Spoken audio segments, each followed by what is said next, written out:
رات کا خوفناک سفر۔ ایک گھنا جنگل تھا جس کے بیچوں بیچ ایک پرانا گاؤں واقع تھا۔ لوگ اسے خاموش گاؤں کہتے تھے کیونکہ سورج ڈھلتے ہی وہاں ایک غیر فطری سناٹا چھا جاتا۔ نہ کوئی پرندہ بولتا، نہ کتے بھونکتے، نہ ہی کوئی انسان باہر نکلتا۔ کہا جاتا تھا کہ اس گاؤں پر صدیوں پرانی بد دعا ہے۔ مقامی لوگ دن میں اپنے کھیتوں میں کام کرتے، لیکن جیسے ہی شام کی اذان ہوتی سب اپنے گھروں کے دروازے اندر سے بند کر لیتے۔ وہ یقین رکھتے تھے کہ شام کے بعد کوئی انہیں دیکھے سائے گاؤں پر قابض ہو جاتے ہیں۔ ایک دن شہر سے 3 دوست وہاں گھومنے آئے۔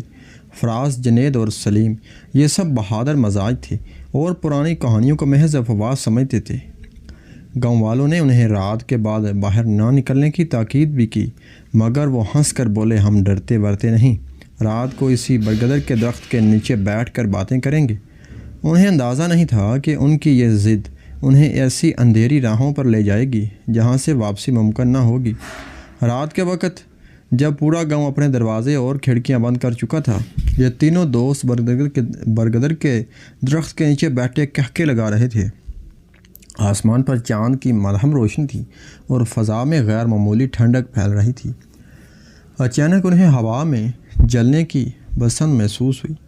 فراز نے چونک کر کہا، یہ کیسی بدبو ہے؟ کیا کسی نے لکڑیاں جلائی ہیں؟ لیکن قریب کوئی نہیں تھا۔ اسی لمحے شاخوں میں ہلکی سرسراہٹ ہوئی۔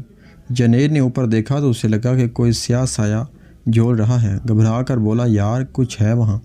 مگر سلیم نے کہکا لگایا، او یہ صرف ہوا ہے، ڈرپوک نہ بن۔ اچانک ایک ٹھنڈی لہر ان کے درمیان سے گزری اور ان کا ساتھ لایا چراغ بجھ گیا۔ اندھیرا اتنا گہرا تھا کہ ایک دوسرے کے چہرے تک دکھائی نہیں دے رہے تھے۔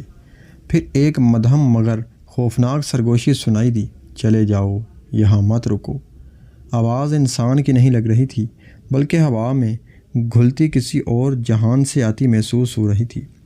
تینوں دوستوں کے چہرے پر پہلی بار خوف کی لکیر کھنچ گئی۔ فراز نے ہمت باندھتے ہوئے کہا، کوئی ہمیں ڈرا رہا ہے، چلو دیکھتے ہیں۔ مگر جیسے ہی وہ کھڑے ہوئے، زمین کے نیچے سے ہلکی سی لرزش محسوس ہوئی، جیسے کسی نے زور سے زمین کو ہلایا ہو۔ ان کے قدموں کے پاس کی مٹی دھیرے دھیرے کھسکنے لگی اور زمین سے ایک عجیب سی کڑواہٹ سنائی دی۔ جنید کے ماتھے پر پسینہ آ گیا۔ اس نے جلدی سے کہا، یار یہ مذاق نہیں ہے، کچھ ہے۔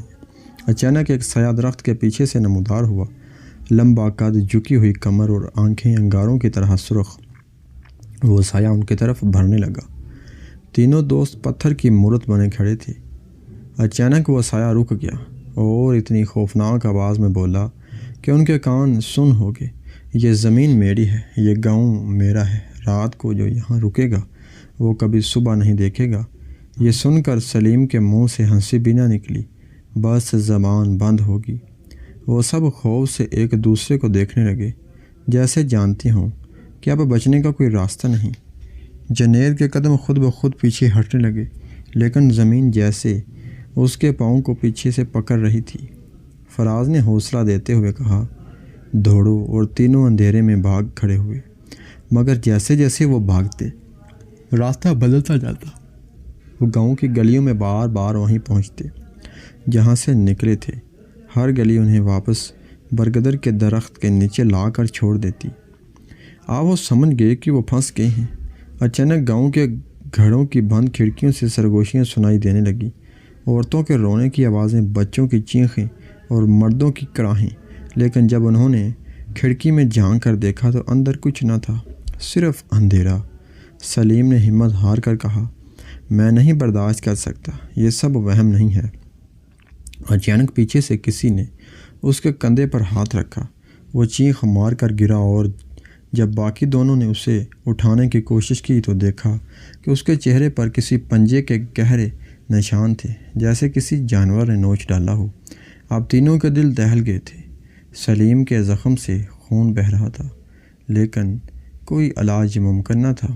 وہ بھاگتے بھاگتے گاؤں کے بیچ پرانی مسجد کے پاس پہنچے۔ مسجد ٹوٹی پھوٹی حالت میں تھی اور محراب کے قریب کالی جمی ہوئی تھی۔ فراز نے کہا، یہ اللہ کا گھر ہے، یہاں ہمیں امان ملے گی۔ لیکن جیسے ہی وہ داخل اندر ہوئے، انہیں وہاں بدبو اور ٹھنڈی ہوا نے گھیر لیا۔ محراب کے پاس ایک پرانی لاش بیٹھی تھی، جس کی آنکھیں کھلی ہوئی تھی اور وہ انہیں گھور رہی تھی۔ جنید نے چینخ کر کہا، یہ زندہ ہے۔ لیکن لاش نے ہلکی سی گردن موڑی اور دھیرے سے کہا، تمہیں کہا تھا یہاں نہ آؤ، اب تم واپس نہیں جا سکتے۔ تینوں دوست دہل گئے اور بھاگتے ہوئے مسجد سے باہر نکلے، مگر باہر نکلتے ہی انہوں نے دیکھا کہ گاؤں غائب ہو چکا تھا۔ اب ہر طرف صرف جنگل تھا اور اندھیرا۔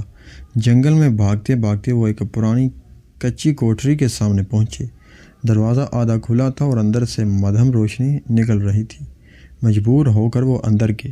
وہاں ایک بوڑھی عورت بیٹھی تھی جس کے ہاتھ میں جلتا ہوا ایک دیا تھا۔ اس نے سر اٹھا کر انہیں دیکھا اور کہا، تم وہی ہو جو بد دعا والے گاؤں میں گئے تھے؟ تینوں نے کانپتے ہوئے کہا۔ بوڑھی عورت بولی، یہ گاؤں صدیوں پہلے جلا دیا گیا تھا، اس میں رہنے والے سب لوگ جل کر مر گئے تھے، لیکن ان کی روحیں سکون نہ پا سکیں۔ اب ہر رات وہ اس گاؤں میں واپس آتے ہیں اور جو بھی باہر سے نکلتا ہے ان کے ساتھ قید ہو جاتا ہے۔ فراز نے روتے ہوئے کہا، ہم کیسے بچیں گے؟ عورت نے افسوس سے کہا، بچنے کا ایک ہی راستہ ہے، طلوع فجر تک زندہ رہنا، لیکن جو تمہارے پیچھے ہیں وہ تمہیں زندہ نہیں چھوڑیں گے۔ اب وقت آہستہ آہستہ گزرتا جا رہا تھا، ہر لمحہ ان کے لیے صدیوں کے برابر تھا۔ باہر جنگل میں سرسراہٹ، درختوں کا ہلنا اور عجیب آوازیں بڑھتی جا رہی تھی۔ کبھی کسی عورت کے کہکے سنائی دیتے، کبھی بچوں کے رونے کی آوازیں۔ اچانک کوٹری کا دروازہ زور زور سے بجنے لگا، جیسے کوئی اندر گھسنے کی کوشش کر رہا ہو۔ بوڑھی عورت نے دیا بجھا دی اور کہا، خاموش رہو۔ اندھیرے میں صرف دل کی دھڑکن سنائی دے رہی تھی۔ دروازہ زور سے ٹوٹا اور ایک سایہ اندر داخل ہوا۔ اس کی آنکھیں سرخ اور جسم دھوئیں کی طرح شفاف تھا۔ وہ سیدھا سلیم کی طرف لپکا۔ سلیم نے چینخ ماری، لیکن اگلے ہی لمحے وہ سایہ اس کے اندر گھس گیا۔ سلیم کی آنکھیں سفید ہو گئی اور وہ عجیب آواز میں بولا، اب تم میں سے ایک جا چکا ہے، باقی بھی صبح تک نہ بچ سکیں گے۔ فراز اور جنید یہ منظر دیکھ کر سکتے میں آ گئی۔ ان کے دوست کی آنکھوں سے خون بہہ رہا تھا اور اب وہ انسان نہیں رہا تھا۔ بوڑھی عورت نے جلدی سے ایک تعویذ نکالا اور سلیم کے ماتھے پر رکھا۔ وہ سایہ تھوڑا پیچھے ہٹا، لیکن پھر ایک زوردار جھٹکے کے ساتھ کمرے میں اور کئی سائے داخل ہو گئے۔ وہ سب گھومتے ہوئے قریب آنے لگے۔ ہر ایک کی آنکھیں دکھتی انگاروں کی طرح تھی اور ان کے منہ سے صرف ایک ہی لفظ نکل رہا تھا، ہمارے ساتھ چلو، ہمارے ساتھ چلو۔ جنید نے فراز کا ہاتھ پکڑا اور کہا، اگر ہم یہاں رہے تو مر جائیں گے، دوڑنا ہوگا۔ دونوں کھڑکی توڑ کر باہر نکلے اور جنگل کی طرف بھاگنے لگے، لیکن باہر اندھیرا مزید گہرا تھا اور ہر طرف سے سرگوشیاں سنائی دے رہی تھی۔ وہ دوڑتے دوڑتے پھر اسی برگدر کے درخت کے پاس پہنچ گئے جہاں سے سب کچھ شروع ہوا تھا۔ اب وہاں ایک جلتی ہوئی آگ کے گرد کئی سائے رقص کر رہے تھے۔ وہ تینوں کی شکل میں بدل بدل کر کہکے لگا رہے تھے۔ فراز نے خوفزدہ ہو کر کہا، یہ ہماری نقل کر رہے ہیں۔ جنید نے کانپتی آواز میں کہا، یہ ہمیں اپنے ساتھ قید کرنا چاہتے ہیں۔ اسی لمحے زمین لرزنے لگی اور درخت کی شاخوں سے خون ٹپکنے لگے۔ وہ منظر اتنا بھیانک تھا کہ دونوں کے قدم جواب دینے لگے۔ اچانک اذان فجر کی آواز سنائی دی۔ آواز سنتے ہی سائے تڑپنے لگے، آگ بجھ گئی اور سب کچھ دھند میں غائب ہو گیا۔ صبح کی روشنی پھیلتے ہی گاؤں کا منظر بالکل بدل گیا۔ اب وہاں کھنڈرات تھے، جلے ہوئے مکان اور ٹوٹی ہوئی مسجد۔ نہ کوئی آدمی، نہ کوئی آواز۔ فراز اور جنید تھکن سے زمین پر گر گئے۔ وہ زندہ بچ گئے تھے مگر ہمیشہ کے لیے بدل چکے تھے۔ ان کی آنکھوں میں وہ منظر نقش تھے جو انہوں نے دیکھے تھے۔